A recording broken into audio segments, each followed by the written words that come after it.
কোনোভাবেই থামানো যাচ্ছে না হাতির প্রাণহানি। খাবার সংকট ও স্থানীয় হামলার 6 মাসে সারা দেশে মারা পড়েছে অন্তত 18 হাতি। এসব মৃত্যুর বেশিরভাগই অস্বাভাবিক। এদের মারা হচ্ছে গুলি করে অথবা বৈদ্যুতিক ফাঁদে ফেলে। প্রাণী গবেষকরা বলছেন, হাতির অঙ্গ প্রত্যঙ্গ বিক্রির লক্ষ্যেই নৃশংসভাবে হাতি হত্যা করছে পাচারকারীরা।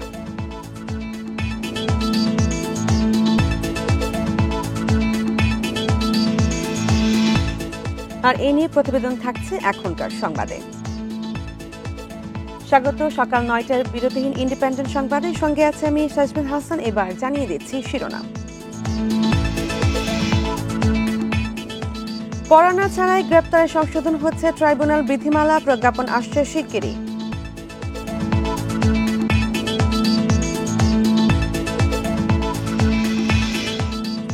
শরীয়তপুরে কুদ্দুস জলিলের দ্বন্দ্বে 2 যুগে নিহত 8 জন, নতুন করে আলোচনায় বোমাকাণ্ডে।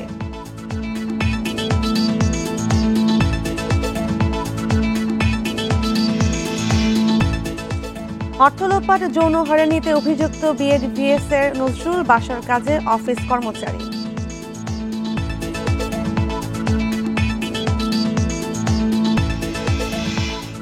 শুনছিলেন প্রধান শিরোনাম, সংবাদে এছাড়াও যা থাকছে। $260 মিলিয়ন বিনিয়োগ আশ্বাস পেল ঢাকা, আমলাতান্ত্রিক জটিলতা কাটাতে জোর।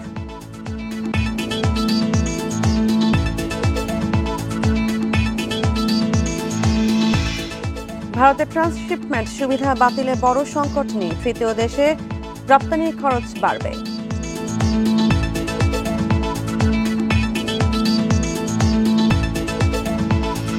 বান্ডেল থাকলে প্রতি সেনমানিতে টাকা বাঁচবে। বিকাশ সেনমানি বান্ডেল কিনে জিতুন প্রতি লেনদেনে। শুনছিলেন শিরোনাম, এবার বিস্তারিত। তথ্য ফাঁস করে আসামি পলায়ন ঠেকাতে পরোয়ানা ছাড়াই গ্রেপ্তারের লক্ষ্যে সংশোধন হচ্ছে আন্তর্জাতিক অপরাধ ট্রাইব্যুনালের বিধিমালা। আগামী সপ্তাহে প্রজ্ঞাপন হতে পারে বলে জানিয়েছে চিফ প্রসিকিউটর। বৃহস্পতিবার সকালে মত বিনিময়ে তিনি জানান, বিপুল অর্থ দিয়ে অন্তর্বর্তী সরকারের বিরুদ্ধে যুক্তরাজ্যের ল ফার্ম ডটি স্ট্রিট চেম্বারকে লবিস্ট নিয়োগ করেছে আওয়ামী লীগ। আন্তর্জাতিক অপরাধ ট্রাইব্যুনালের বিচারিক প্রক্রিয়ার অগ্রগতি ও আইন নিয়ে গণমাধ্যম কর্মীদের সাথে মতবিনিময় করে প্রসিকিউশন টিম। এ সময় জানানো হয়, শেখ হাসিনা ও তার সরকারের গণহত্যা ও মানবতা বিরোধী অপরাধের বিষয়ে 1000-এরও বেশি জনের জবানবন্দি রেকর্ড করা হয়েছে। 339টি অভিযোগ ও 22টি মামলা হয়েছে। পরোয়ানাভুক্ত 141 আসামির মধ্যে গ্রেপ্তার রয়েছে 54 জন। আমরা দেখতে পেয়েছি গুলি করে হত্যা করার পর লাশ থানাতে নিয়ে গিয়ে বুট দিয়ে পাড়িয়ে তার চেহারা বিকৃত করে দেওয়া হয়েছে।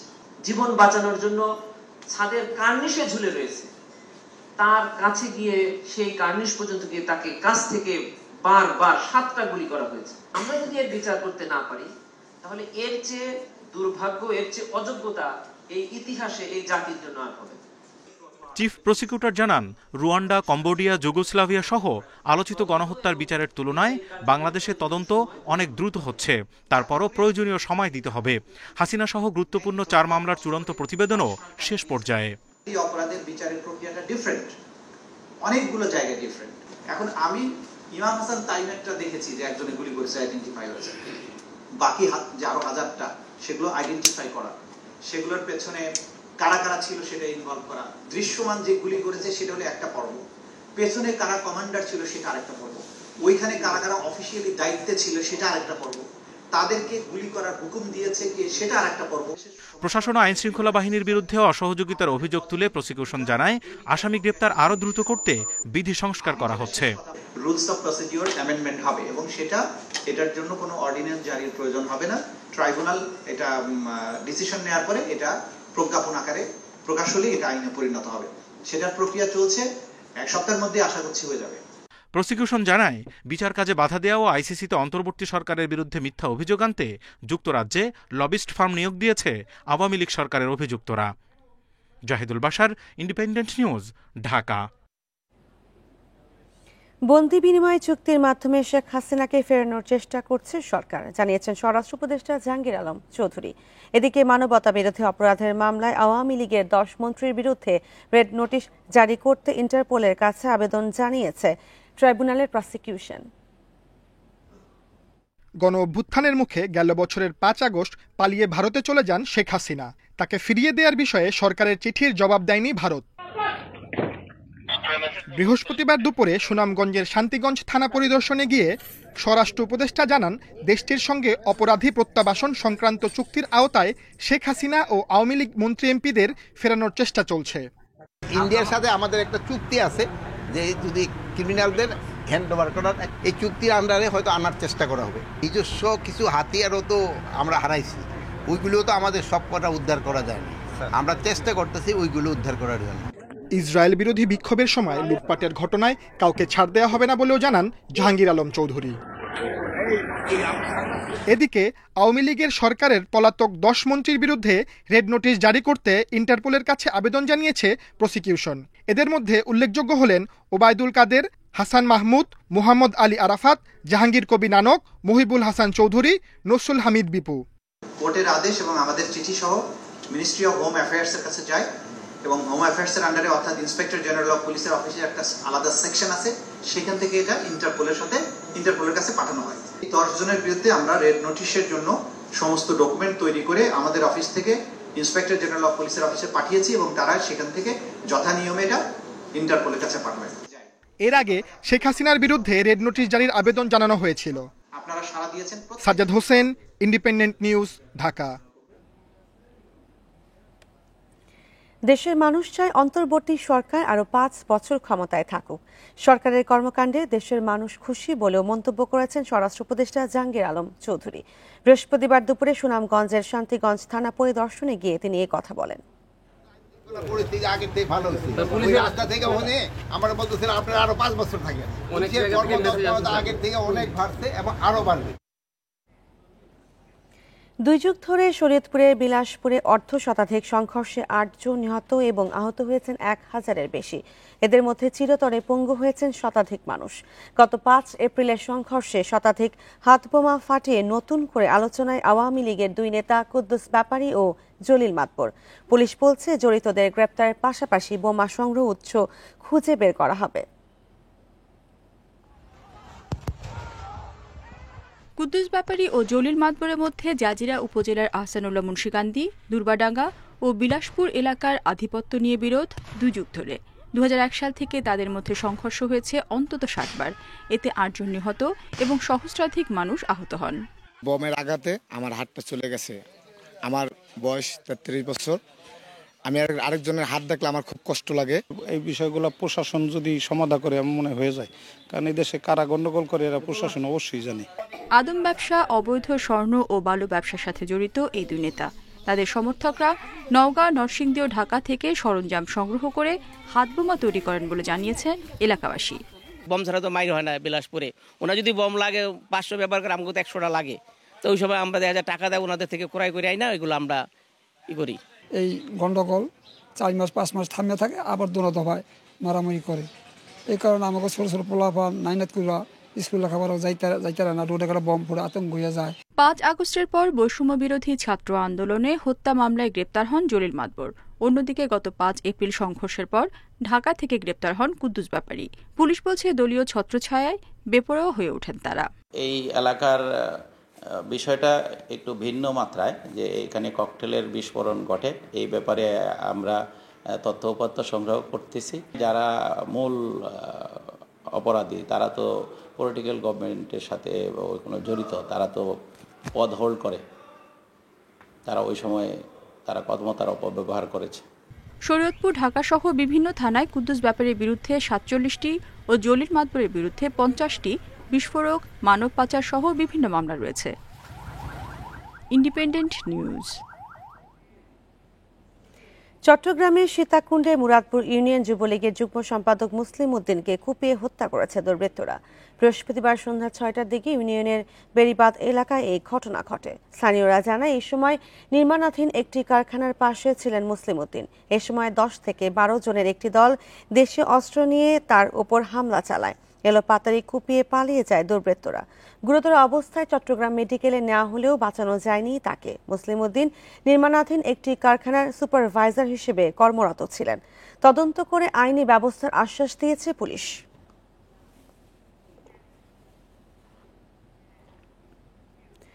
গাজা ইসরায়েলি আগ্রাসন বন্ধে জাতিসংঘ কার্যকর পদক্ষেপ না নিলে ভবিষ্যতে অন্য মুসলিম দেশেও আগ্রাসনের আশঙ্কা করছেন বিএনপি নেতারা। বৃহস্পতিবার নয়াপল্টনে সমাবেশে ইসরায়েলি গণহত্যা বন্ধে মুসলিম দেশগুলোকে ঐক্যবদ্ধ হওয়ার আহ্বান জানান তারা। ঝড় বৃষ্টি উপেক্ষা করেই প্রতিবাদ মিছিলে যোগ দেন হাজারো নেতাকর্মী।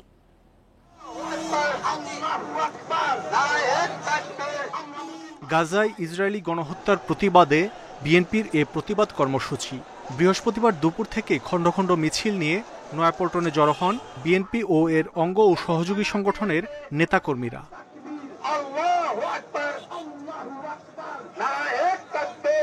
বিএনপি নেতারা বলেন, মুসলিম দেশগুলোর ঐক্য না থাকায় ফিলিস্তিনে ইসরায়েলি আগ্রাসন বন্ধ হচ্ছে না। আমরা যারা এই সমস্ত অপকর্মের সহযোগী তাদের বিরুদ্ধে ব্যবস্থা যদি আমরা না নেই, ইসরায়েলি এই শাসন, এই অত্যাচার চলতেই থাকবে এবং একে একে তারা মুসলিম রাজ্যগুলো, রাষ্ট্রগুলোকে ধ্বংস করে দেবে, মুসলমানদেরকে সারা বিশ্বের কোথাও টিকতে দেবে না। যারা ইসরায়েলকে সমর্থন করে তাদেরকে তাদের মত এবং পথ পরিবর্তনের জন্য মুসলিম বিশ্ব যথাযথ ভূমিকা পালন করতে পারে। বিশেষ করে মুসলিম বিশ্বের যারা মুরুল তাদেরকে আহ্বান জানাবো, আজকে ইসরায়েলের বিপক্ষে আপনাদের ভূমিকা যেহেতু প্রশ্নবিদ্ধ, মুসলিম বিশ্বের নেতৃত্ব দেওয়ার দাবি আপনারা করতে পারেন না। প্রতিবাদ সমাবেশ শেষে শুরু হয় প্রতিবাদ মিছিল। নয়াপল্টনে দলের কেন্দ্রীয় কার্যালয়ের সামনে থেকে এতে নেতৃত্ব দেন শীর্ষ পর্যায়ের নেতারা। প্রতিবাদ মিছিলে ব্যানার, প্ল্যাকার্ড নিয়ে যোগ দেন ঢাকা উত্তর ও দক্ষিণ মহানগর বিএনপির নেতাকর্মীরা। ঝড় বৃষ্টি উপেক্ষা করেই প্রতিবাদ মিছিল এগিয়ে যায়। নয়াপল্টন, বিজয়নগর, কাকরাইল, শান্তিনগর, মালিবাগ, মৌচাক, মগবাজার, বাংলা মোটর হয়ে কারওয়ান বাজার এলাকায় গিয়ে শেষ হয় বিএনপির প্রতিবাদ মিছিল। গাজায় ইসরায়েলি আগ্রাসন বন্ধের দাবিতে বিএনপির এই কর্মসূচিতে যোগ দেন দলমত নির্বিশেষে সব শ্রেণী পেশার মানুষ। সবার একটাই চাওয়া, ইসরায়েলি আগ্রাসন বন্ধে জাতিসংঘ সহ আন্তর্জাতিক সম্প্রদায় দ্রুত কার্যকর পদক্ষেপ গ্রহণ করবে। মাহমুদ শরীফ, ইন্ডিপেন্ডেন্ট নিউজ, কাকরাইল, ঢাকা। অফিসের টাকায় করেন বাজার সদাই, কেনেন ছেলের পায়ের জুতা, অফিসের টাকায় গিফট করেন পছন্দের মানুষজনকে, এমনকি অফিসের কর্মচারী দিয়ে করান বাসার কাজ। অভিযোগ রয়েছে যৌন হয়রানিরও। সরকারি প্রতিষ্ঠানকে রীতিমতো নিজের পারিবারিক প্রতিষ্ঠান বানিয়ে কায়েম করেছেন ট্রাস্টের রাজত্ব। এসব অভিযোগ মিরপুরের বিএভিএস ম্যাটারনিটি হাসপাতালের উপপরিচালক নজরুল ইসলামের বিরুদ্ধে। নজরুল ইসলাম সহকারী হিসাবরক্ষণ কর্মকর্তা থেকে কয়েক বছরের ব্যবধানে হয়ে যান বিএভিএস-এর অর্থ বিভাগের উপপরিচালক। কর্মচারীদের অভিযোগ, এর পরেই বেপরোয়া হয়ে ওঠেন নজরুল ইসলাম। মানে অনেক টর্চারিং করছে যাতে আমি চাকরি ছেড়ে দিতে বাধ্য হই। মীর স্যারের সময় থেকে উনি পুরা বেপরোয়া হয়ে গেছে আরো বেশি। এই নারী কর্মীর অভিযোগ, তাকে চাকরিচ্যুত করা হয়েছে শুধুমাত্র অনৈতিক প্রস্তাবে রাজি না হওয়ার কারণে। আমার শরীর হাত পাও টাচ করতে চায়, জোরাজোরি করে। ওই সময় আমি দৌড় দিয়ে দরজাটা হেসে বন্ধ করতে চাইছে, আমি থাবা দিয়ে দৌড়ে আমি বের হয়ে গেছি। আমি যখন ওনার কথায় রাজি না হয়েছি তখন আমারে মুখে বললে দিচ্ছে তুমি চাকরি থেকে চলে যাও। একইভাবে চাকরিচ্যুত করা হয় আরেক নারী কর্মীকেও। কিছু মানুষরা সে বাধ্য করছে, কিছু মানুষরা পারে নাই, তাদের চাকরি থেকে বহিষ্কার করছে। কর্মীদের দিয়ে ঘন্টার পর ঘন্টা হাত পা মেসেজ করাতেন নজরুল, এমন অভিযোগও রয়েছে তার বিরুদ্ধে। কান্দে ভিতরে পাও দিয়া শরীর মেসেজ করাইতো, দেখা যায় 2 ঘন্টা 3 ঘন্টা আমাদের এরকম করতে হইতো। আমাদের পুরা বাধ্য থাকতে হইতো। আর মানে কি আজকে যদি বলে কি চলে যাও, চলে যাইতে হইতো। সবসময় রেগুলারই, মানে প্রতিদিনকার নিয়ম রুটিন ছিল এগুলো। ছেলের জুতা কেনার বিলও নিয়েছেন হাসপাতাল থেকে। প্রতি শুক্রবার অফিসের টাকায় বাজার করতেন বাসার জন্য। আমাদেরকে নিজের বাসার বিলও করাইতো, এমনকি আবার ভুয়া কিছু বিল আমাদের করে রাখতো উনি অফিসে। টোটালি ওদের বাসায় যা লাগে সবই হাসপাতাল ব্যয় বহন করত। কোনোটা বিল হইতো ডাইরেক্ট, কোনোটা হইতো ইনডাইরেক্ট। এই তো তার এমন স্বেচ্ছাচারিতা, অনিয়ম ও দুর্নীতির প্রতিবাদে আন্দোলনে নামেন বিএভিএস-এর কর্মকর্তা কর্মচারীরা। ওনার কারণে আমরা বিভিন্নভাবে সাফার হলাম। বেতনের কোনো স্কেল নাই, ওনার যাকে ভালো লাগবে তাকে বেশি দিবে, যাকে ভালো লাগবে না তাকে দিবে না। ওনার কাছে থেকে কোনো সময় আমরা মনে করেন কোনো ইয়া পাই নাই, যদি গেছি ওনার সামনে উনি দূর দূর করে তাড়াইতেছে। তবে সব অভিযোগ অস্বীকার করেন নজরুল ইসলাম। বাসার বাজার করেছেন এখানকার টাকা মিথ্যা কথা, আমার ডকুমেন্ট আছে। মিথ্যা এগুলা কি? আপনার ছেলের জুতা কিনেছেন, সেই জুতার টাকা মিথ্যা কথা এগুলা ভাই, আমি বলতে বানোয়াট এগুলা। আমার কাছে তথ্য আছে। এত অভিযোগের পরেও তাকে স্বপদে বহাল রাখার জন্য তৎপরতা চালাচ্ছে একটি বিশেষ মহল। Nazmul Sayeed, Independent news, Dhaka. আর এই বিষয়ে বিস্তারিত দেখতে চোখ রাখুন আজ রাত 9:30 ইন্ডিপেন্ডেন্ট টেলিভিশনের অনুসন্ধানমূলক অনুষ্ঠান তালাশে। 4 দিনের বিনিয়োগ সম্মেলনে মিলেছে $260 মিলিয়ন প্রতিশ্রুতি। তৈরি হয়েছে আরও বিদেশি বিনিয়োগ আসার সুযোগ। এজন্য টেকসই নীতি সহায়তা দিতে প্রস্তুত সরকার।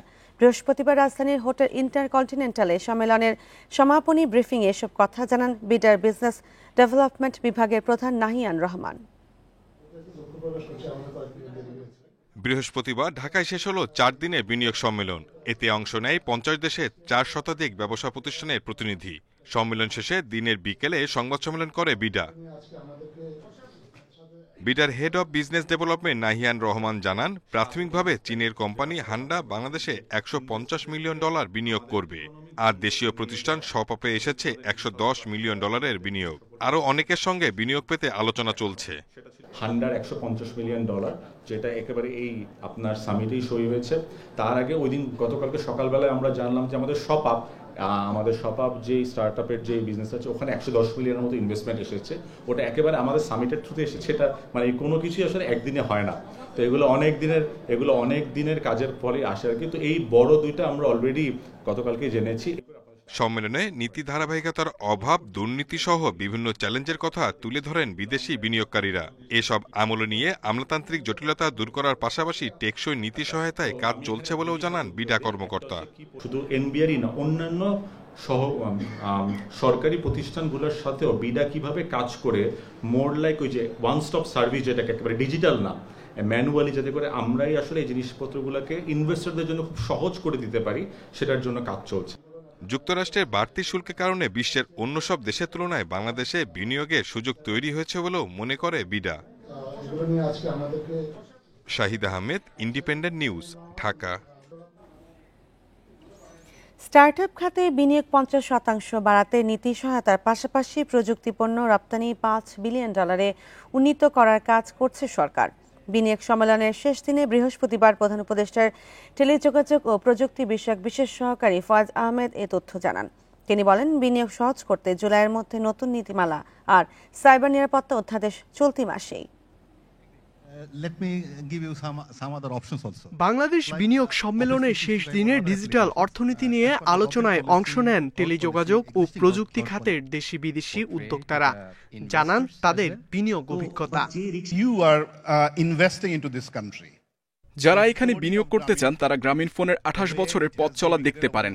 আমাদের বিশ্বাস, প্রথমেই বাংলাদেশে বিনিয়োগ করে বহুজাতিক কোম্পানি হয়ে ওঠা সবচেয়ে সহজ। বাংলাদেশে গ্রামীণফোন টেলিনরের বিনিয়োগ ছিল এশিয়ায় প্রথম এবং বিশ্বে দ্বিতীয় বিনিয়োগ। বাংলাদেশে সেমিকন্ডাক্টর খাতের ব্যাপক সম্ভাবনার কথা জানিয়ে সংশ্লিষ্টরা বলেন, এশিয়ায় তাইওয়ান, চীন, কোরিয়ার পর মালয়েশিয়া ও ভারত এ নিয়ে কাজ করছে। গবেষণার পাশাপাশি পাবলিক প্রাইভেট পার্টনারশিপে এই খাতে বিকাশের সুযোগ রয়েছে। আমরা 4 প্রকৌশলী নিয়ে সেমিকন্ডাক্টর খাতে কাজ শুরু করেছিলাম। দক্ষতা না থাকায় আমাদের যাত্রা সহজ ছিল না। এখন বাংলাদেশ ছাড়াও ভারত, যুক্তরাষ্ট্র, কানাডায় আমাদের 500 প্রকৌশলী কাজ করছেন। বিশ্বের শীর্ষ 20 সেমিকন্ডাক্টর কোম্পানির সঙ্গে কাজ হচ্ছে আমাদের। ডিজিটাল অর্থনীতির বিকাশে নীতি ও প্রযুক্তি বিষয়ক বাধা কাটানোর আহ্বান জানান খাত সংশ্লিষ্টরা। জবাবে ফয়েজ আহমেদ তৈয়ব জানান, সরকার এসব বিষয়ে কাজ করছে। যোগাযোগের ক্ষেত্রে আমাদের বেশ কিছু বাধা আছে। আমাদের মোবাইল ও ব্রডব্যান্ড ইন্টারনেটের মান খুবই দুর্বল। স্টারলিংক নতুন সম্ভাবনা দেখাচ্ছে। ডিজিটাল অর্থনীতিতে নীতি ও আইনি বাধা দূর করতে জুন জুলাইয়ের মধ্যে নীতিমালা আনা হবে। to the entrepreneurs. 2030-এর মধ্যে ই গভর্নমেন্ট ডেভেলপমেন্ট ইন্ডেক্সে শীর্ষ 15 দেশের মধ্যে স্থান পেতে 7 থেকে 8 মিলিয়ন দক্ষ প্রযুক্তি পেশাজীবী তৈরির লক্ষ্যে কাজ করছে বাংলাদেশ। ইকরামুল কবির, ইন্ডিপেন্ডেন্ট নিউজ, ঢাকা। ভারতে ট্রান্সশিপমেন্ট সুবিধা বাতিলের কারণে রপ্তানি ও বাণিজ্যে কোনো সমস্যা হবে না বলে জানিয়েছেন বাণিজ্য উপদেষ্টা শেখ বশিরউদ্দিন। সচিবালয়ে তিনি জানান, শিগগিরই তৃতীয় দেশগুলোতে সরাসরি পণ্য রপ্তানির দিকে যাচ্ছে সরকার। উপদেষ্টা আরও জানান, যুক্তরাষ্ট্রের বাড়তি শুল্ক স্থগিতের সিদ্ধান্ত বাণিজ্যে স্থিতিশীলতা ফিরিয়ে আনবে। 2020 সালের 19 জুন বাংলাদেশকে দেয়া ট্রান্সশিপমেন্ট সুবিধা মঙ্গলবার বাতিল করে ভারত। এই সুবিধায় বাংলাদেশি রপ্তানিকারকরা ভারতের 3টি বন্দর ব্যবহার করে তৃতীয় কোনো দেশে 40 থেকে 50,000 টন পণ্য রপ্তানি করতেন। এর মাধ্যমে ইউরোপে তৈরি পোশাক, জুতা কিংবা গয়নার মতো পণ্য কম খরচে রপ্তানি করা যেত। সচিবালয় বাণিজ্য উপদেষ্টা বলেন, ভারত হঠাৎ ট্রান্সশিপমেন্ট বাতিল করলেও রপ্তানিতে তেমন প্রভাব পড়বে না। নিজস্ব ব্যবস্থাপনায় এ সংকট কাটাতে চেষ্টা করা হবে বলে জানান তিনি। রপ্তানি ও যোগাযোগে যেন ঘাটতি না পড়ে সেজন্য সক্ষমতা বাড়ানোর চেষ্টাও হবে।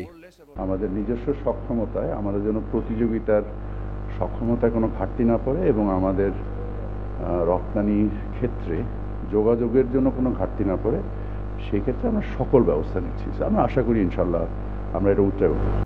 এদিকে যুক্তরাষ্ট্রের বাড়তি শুল্ক 3 মাস স্থগিতের সিদ্ধান্ত তাৎক্ষণিক সুরক্ষা দেবে বলে জানান উপদেষ্টা। বলেন, নিজেদের সক্ষমতা বৃদ্ধিতে জোর দেবে সরকার। স্থগিতাদেশ এসছে, এটাকে দীর্ঘমেয়াদে আমাদের যে করণীয়গুলো আছে তাদের তো আকাঙ্ক্ষা তো শেষ হয়ে যায়নি। আকাঙ্ক্ষাগুলোকে আমরা আমাদের দ্বিপাক্ষিক বাণিজ্যের উপরে ভিত্তি করে আমরা কতটুকু করতে পারবো সেই সিদ্ধান্তগুলো আমরা বিশ্লেষণ করছি এবং সেই অনুযায়ী আমরা সিদ্ধান্ত নিব। 3 মাসের মধ্যে যুক্তরাষ্ট্রের সাথে বাণিজ্য ঘাটতি কমাতে নানা পদক্ষেপ নেওয়া হবে বলেও জানান বাণিজ্য উপদেষ্টা।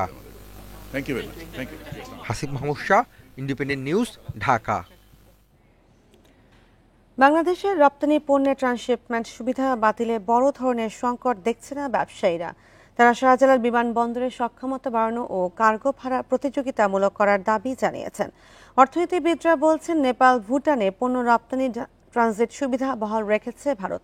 তবে ভারতের ট্রান্সশিপমেন্ট সুবিধা বাতিল হওয়ায় তৃতীয় কোনো দেশে রপ্তানি খরচ বাড়বে।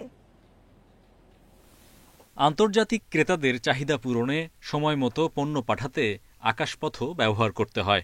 বাংলাদেশের বিমানবন্দরের সক্ষমতা কম থাকায় করোনাকালে 2020 সালে ট্রান্সশিপমেন্ট সুবিধা দেয় ভারত, যার আওতায় তৃতীয় কোনো দেশে রপ্তানিতে ভারতের সমুদ্র ও বিমানবন্দর ব্যবহার করতে পারত দেশের ব্যবসায়ীরা।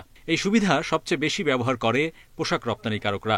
তারা বলছেন, বছরে আকাশপথে আনুমানিক যে $120 কোটি পণ্য রপ্তানি হয় তার 8 থেকে 10 ভাগ যেত ভারত হয়ে।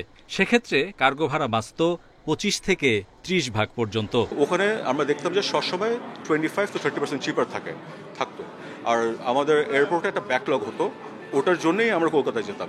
তো আমি আশা করব থার্ড টার্মিনাল হচ্ছে এখানে, যাতে থার্ড টার্মিনালে এই বাংলাদেশের expansion of business from 30 billion, আমরা 39 বিলিয়ন এক্সপোর্ট করছি, 100 বিলিয়ন আমরা বলছি যে সামনে করব। সো ওইটাকে আমল নিয়ে ওই ইনফ্রাস্ট্রাকচারটা তারপরে এয়ারপোর্টেই থাকে, যাতে আবার ট্রান্সশিপমেন্টেরও যদি লাগে না। যদি এখানে আমাদের যে এয়ার কার্গো ফেসিলিটি আমাদের কস্ট কম্পিটিভ করতে পারি, এফিসিয়েন্সি বাড়াতে পারি, আমরা যদি সিভিল এভিয়েশন, বিমান, আমাদের গভর্নমেন্ট, আমাদের ইন্ডাস্ট্রি সবাই কোলাবরেট করতে পারি, ইভেন ব্র্যান্ডও আমাদের সঙ্গে কোলাবোরেশনে আগ্রহী। বাংলাদেশের ট্রান্সশিপমেন্ট বাতিলের পেছনে যুক্তি হিসেবে বিমানবন্দরে স্থানীয় রপ্তানিকারকদের পণ্য জট দেখাচ্ছে ভারত। তবে ভূ রাজনৈতিক টানাপোড়েনকেও উড়িয়ে দিচ্ছেন না অর্থনীতিবিদরা। নেপাল, ভুটান, মিয়ানমার থেকে শুরু করে পৃথিবীর অন্য কোনো তৃতীয় দেশ, প্রত্যেকটা জায়গাতে এখন আমাদের নিজস্ব ক্যাপাসিটিতে এই পুরো ব্যবস্থাটা করে নিতে হবে, যাতে করে আমরা ওই দেশগুলিতে এক্সপোর্ট করতে পারি। ভারত থেকে হলে ভালো হতো, খরচটা কমতো, সময়টা কম লাগতো। এর পাশাপাশি ভারতের সাথে আলাপ আলোচনা চালিয়ে যেতে হবে।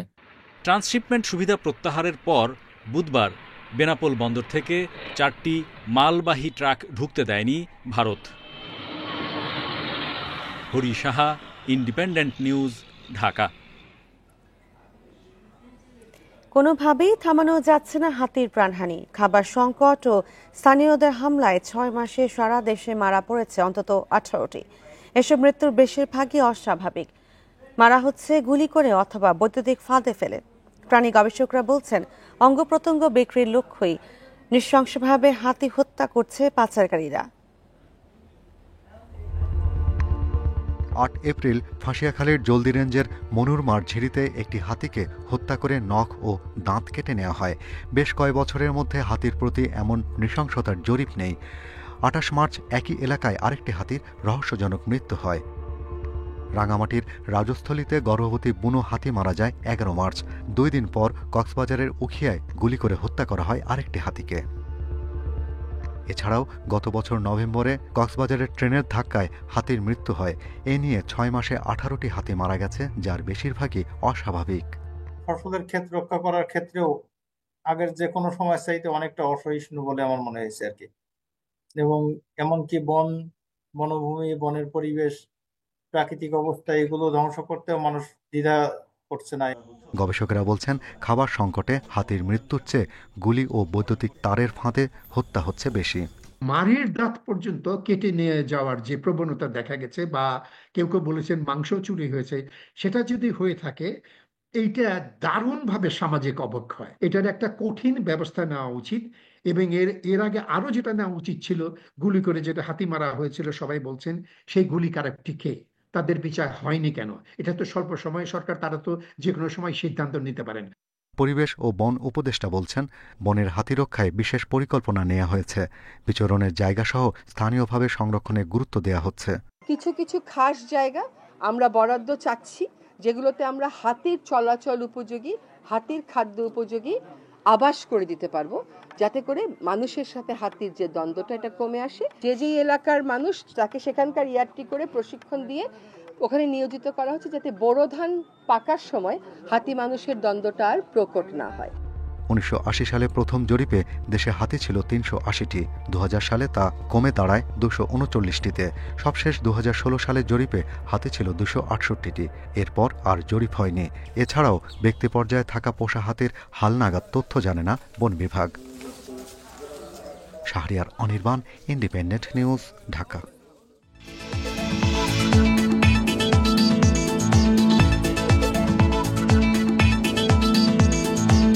দূরের হাসপাতালে যেতে গিয়ে রোগী মৃত্যুর ঘটনা অস্বাভাবিক নয়। সেই ভোগান্তি কমাতে এবার নতুন উদ্যোগ নেওয়া হয়েছে ৩ জেলায়। চাঁদপুর, লক্ষ্মীপুর ও ভোলার চরাঞ্চলে চালু করা হয়েছে ভ্রাম্যমাণ হাসপাতাল। প্রাথমিক স্বাস্থ্যসেবা, জরুরি পরীক্ষা নিরীক্ষা ও ওষুধ সবই মিলছে বিনামূল্যে। সৌদি বাদশার অর্থায়নে চালু হয়েছে এই সেবা।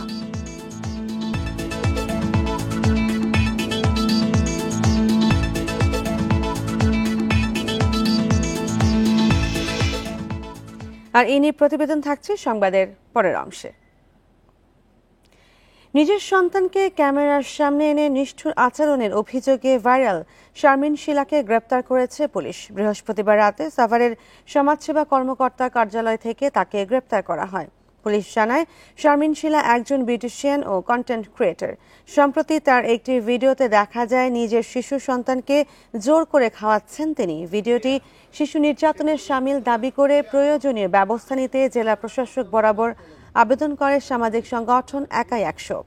উপজেলা মহিলা বিষয়ক কর্মকর্তা কাজী ইসরাত জামান শিশু নির্যাতন দমন আইনে একটি মামলা করেন।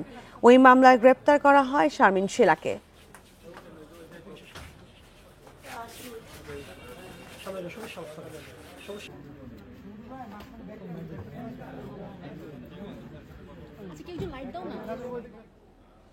কৃত্রিম বুদ্ধিমত্তা বা এআই ব্যবহারের মাধ্যমে তৈরি আপত্তিকর ভিডিও কেড়ে নিল লালমনিরহাটের গৃহবধূ সোহার জীবন।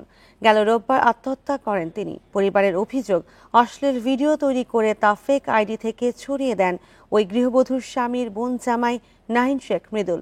এ ঘটনায় জড়িতদের দৃষ্টান্তমূলক শাস্তি চেয়েছে স্বজন ও এলাকাবাসী।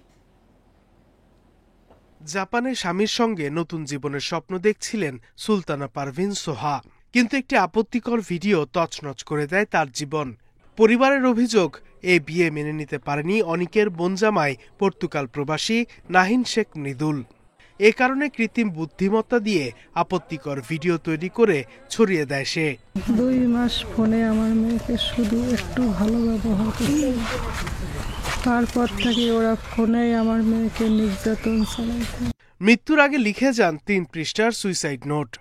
ভিডিওর কারণে সোহার সংসারে ভুল বোঝাবুঝি শুরু, চলে মানসিক নির্যাতন।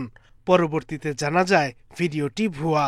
এই প্রযুক্তির মাধ্যমে তারা আমার বোনের ছবি ব্যবহার করে তারা অশ্লীল ভিডিও ধারণ করে, বিভিন্ন ছবি তৈরি করে এবং তারা এইভাবে আমার বোনকে থ্রেট দেয় যে এগুলা তোমার গ্রামবাসীর কাছে, তোমার ভাইয়ের কাছে, তোমার ভাইয়ের ডিপার্টমেন্টের লোকের কাছে আমি পাঠাই দেবো। জাপান প্রবাসী সোহার স্বামী অনেক ভিডিও কলে জানান তার বোন জামাই মৃদুলের সাথে সুলতানার কথা কাটাকাটি হয়। এ সময় তাকে দেখে নেওয়ার হুমকি দেয় মৃদুল। ভিডিওটা করছে হলো আমার বোন জামাই। আমার বোন জামাইয়ের সাথে আমার ওয়াইফের কিছু কথা কাটাকাটি হয়, সে দেয় আর কি, যে আমার সাথে সে কিভাবে সংসার করে সে দেখে নিবে। এ বিষয়ে পর্তুগাল প্রবাসী মৃদুল হোয়াটসঅ্যাপে জানান অনিক তার পুরনো সম্পর্ক আড়াল করতে তাকে ফাঁসানোর চেষ্টা করছে। বিষয়টি তদন্ত করে ব্যবস্থা নেওয়ার কথা জানিয়েছে পুলিশ। লাস্ট পোস্টমর্টম শেষে এখন যেহেতু তারা শোকাহত পরিবার, তাদেরকে আমি অনুরোধ করছি, আজকে সকালেও সংবাদ দিয়েছি, তারা মামলা করার জন্য একটা এজাহার আমরা চেয়েছি। এই ঘটনায় দোষীদের দৃষ্টান্তমূলক শাস্তির দাবি জানিয়েছে এলাকাবাসী। Independent news. মাদারীপুরের কালকিনিতে ইয়াবাসহ আটক 2 যুবককে হাতকড়া পরা অবস্থায় পুলিশের কাছ থেকে ছিনিয়ে নেওয়ার অভিযোগ উঠেছে। এ সময় স্থানীয়দের হামলায় 4 পুলিশ আহত হন। বৃহস্পতিবার সন্ধ্যায় কালকিনি পৌরসভার মাছবাজার এলাকায় এই ঘটনা ঘটে। পুলিশ জানায় বাজারের বড় ব্রিজ এলাকা থেকে 5 পিস ইয়াবাসহ আল আমিন ও রাশিদুল নামের 2 যুবককে আটক করা হয়। বড় ব্রিজ থেকে মাছবাজারের কাছাকাছি পৌঁছালে পুলিশের ওপর হামলা চালায় স্থানীয়রা। এ সময় কালকিনি থানার এসআই আবুল বাশার সহ 4 পুলিশকে পিটে আহত করা হয়। ছিনিয়ে নেওয়া হয় আটক 2 যুবককে। আহত পুলিশ সদস্যদের উপজেলা স্বাস্থ্য কমপ্লেক্সে ভর্তি করা হয়েছে। জড়িতদের গ্রেপ্তারে সেনাবাহিনী ও পুলিশের যৌথ অভিযান চলছে।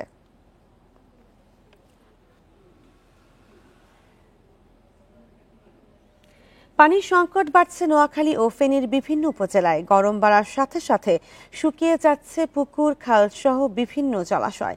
ভূগর্ভস্থ পানির স্তর নেমে অকেজো হয়ে পড়েছে বেশিরভাগ নলকূপ। অনেক স্থানে গভীর নলকূপে উঠছে না পানি। নোয়াখালীর সুবর্ণচরে 2 মাস ধরে দেখা দিয়েছে পানির সংকট। গ্রীষ্ম এগিয়ে আসার সঙ্গে তীব্র হচ্ছে ভোগান্তিও। বেশিরভাগ নলকূপে পানি উঠছে না। পুকুর, খাল শুকিয়ে যাওয়ায় পানি সংগ্রহ করতে হচ্ছে দূর দূরান্ত থেকে। আর 2 বার বদিবার বাতরাইন বার মানে সব পানি টানি আনতো দূরের তো। পুকুরে যাই কত পানি আছে, এক এলাকা দিয়ে 20-30 গিরিয়ে ব্যবহার করলে ওই পানিটা একেবারে গোল হয়ে যায়, কাঁচরা হয়ে যায়। স্থানীয়দের বিক্ষোভের মুখে সম্প্রতি জনস্বাস্থ্য প্রকৌশল অধিদপ্তরের পক্ষ থেকে গাড়িতে খাবার পানি সরবরাহ করা হচ্ছে, তবে চাহিদার তুলনায় তা অনেক কম। সুবর্ণচরে কৃষিকাজের জন্য 245টি সেচ পাম্পের অনুমোদন আছে। অনুমোদনহীন পাম্প আছে আরও 3000। এতে ভূগর্ভস্থ পানির স্তর নেমে গেছে। একক পরিবার একটি টিউবওয়েল ব্যবহার করে এখানে আসলে পানির অপচয় হয়। এজন্য বেশি পরিবার একসাথে কিভাবে অল্প খরচে পানি পাবে বা পানির সুবিধা পাবে সেটি আমরা কথা বলছি। পানির সংকট বেড়েছে ফেনীতেও। ফুলগাজী, পরশুরাম, ছাগলনাইয়া ও সদরের বিভিন্ন স্থানে পানির জন্য দূর দূরান্তে ছুটছেন স্থানীয়রা। মানে গাঙ্গে থেকে নিয়ে আসি, হেরিও অনেক ময়লা, কাঁচরা খাইতাম হারি না। নদী এটা থেকে পানি সংগ্রহ করে এগুলো ফুটিয়ে এগুলো পান করা লাগে। এ দেখেন আপনি আমাদের এই পুকুরটা পর্যন্ত শুকিয়ে গেছে। জেলার 6 উপজেলার 18 লাখ বাসিন্দার জন্য আছে 2 লাখ নলকূপ। সরকারিভাবে বসানো হয়েছে 34,000 সাধারণ ও গভীর নলকূপ। এখন 1.5 লাখ নলকূপে পর্যাপ্ত পানি পাওয়া যাচ্ছে না, কোথাও কোথাও উঠছে লবণ পানি। আমরা যদি সামনে নদীর পানি বা সারফেস ওয়াটারটাকে ট্রিটমেন্ট করে ইউজ করতে পারি, পাইপ ওয়াটারের মাধ্যমে সব জায়গায় সাপ্লাই দিতে পারি, তাহলে হয়তো আমাদের এই সংকটটা আস্তে আস্তে কাটিয়ে উঠবো। তো এটা নিয়ে আসলে আমরাও কাজ করতেছি, মন্ত্রণালয়ও চিন্তা করতেছি কিভাবে এই সমস্যাটা সমাধান করা যায়। পুকুর, খাল ও জলাশয় শুকিয়ে যাওয়ায় পানির অভাবে ফসল উৎপাদন নিয়ে বিপাকে কৃষকরা। রেশমি নন্দী, ইন্ডিপেন্ডেন্ট নিউজ। দূরের হাসপাতালে যেতে গিয়ে রোগীর মৃত্যুর ঘটনা খুব একটা অস্বাভাবিক নয়। সেই ভোগান্তি কমাতে এবার নতুন উদ্যোগ নেওয়া হয়েছে 3 জেলায়। চাঁদপুর, লক্ষ্মীপুর ও ভোলার 3 উপজেলা চরাঞ্চলে চালু হয়েছে ভ্রাম্যমাণ হাসপাতাল। প্রাথমিক স্বাস্থ্যসেবা, জরুরি পরীক্ষা নিরীক্ষা ও ওষুধ সবই মিলছে বিনামূল্যে। সৌদি বাদশার অর্থায়নে চালু হয়েছে এই সেবা। সাজানো গুছানো ডেন্টাল চেম্বার, সেবা নিতে এসেছেন কৃষক মুনাফ সর্দার। দাঁতের প্রাথমিক চিকিৎসার সব ব্যবস্থা আছে এখানে। পাশের কক্ষে চলছে চোখের ছানি অপারেশন। অপেক্ষায় আরও কয়েকজন রোগী। অন্য কক্ষেও রোগী দেখছেন চিকিৎসকেরা। বিনামূল্যে দেয়া হচ্ছে ওষুধ। এইখানে এই মেডিকেল আওয়াতে আমাকে অনেক উপকার হয়েছে, টাকা পয়সা লাগে না। আমার 4টা রোগ, আমি 4টা রোগ সুবিধা পাইছি। আমার স্ত্রীর 3টা সুবিধা পাইছি। এমন দৃশ্য দেখে মনে হতে পারে এটি কোনো আধুনিক সরকারি হাসপাতাল, কিন্তু মূলত এটি একটি জাহাজ যেখানে চলছে চিকিৎসা সেবা। জানুয়ারি থেকে চাঁদপুরের হাইমচরে মিলছে এই সেবা। চাঁদপুরে চরবাসী মানুষের সংখ্যা প্রায় 2 লাখ। হঠাৎ মধ্যরাতে কেউ যদি অসুস্থ হয়ে পড়েন তাহলে অপেক্ষা করতে হয় সূর্যের আলো ফোটার। আর অপেক্ষা আরও দীর্ঘ হয় যদি নৌকা না পাওয়া যায়। অর্থাৎ চরবাসীর জন্য সামান্য অসুস্থতাও বয়ে আনে বড় ধরনের দুর্ভোগ। আগে চাঁদপুর যাইতে হইতো, ঢাকা যাইতে হইতো, হাজার হাজার টাকা লাগতো, সবসময় পারতাম না। রোগে কষ্ট মষ্ট পাইতাম, বহুত কিছু জায়গা ধরুন বা গরু মরু বেচা মেচা যাইতাম চিকিৎসা। 15 বছর ধরে চোখকে চিকিৎসা করতে জামু জামু করে টাকাও মিলাইতে না, যাইতে পারি না। আমরা আমাকে উপকার হয়েছে। ভ্রাম্যমাণ হাসপাতালে রয়েছে 7টি বিভাগ। গাইনি সমস্যায় আলাদা ব্যবস্থা করা যায়, এক্স-রে সহ প্রাথমিক ল্যাব টেস্ট। প্রতিদিন 150 জনের বেশি রোগী সেবা নেন। দায়িত্বে রয়েছেন চিকিৎসক, নার্স ও স্বাস্থ্যকর্মী সহ 30 জন। মানুষ যদি হসপিটাল যেতে না পারে, আমরা যাব মানুষের কাছে, তাদের বাড়ির কাছে।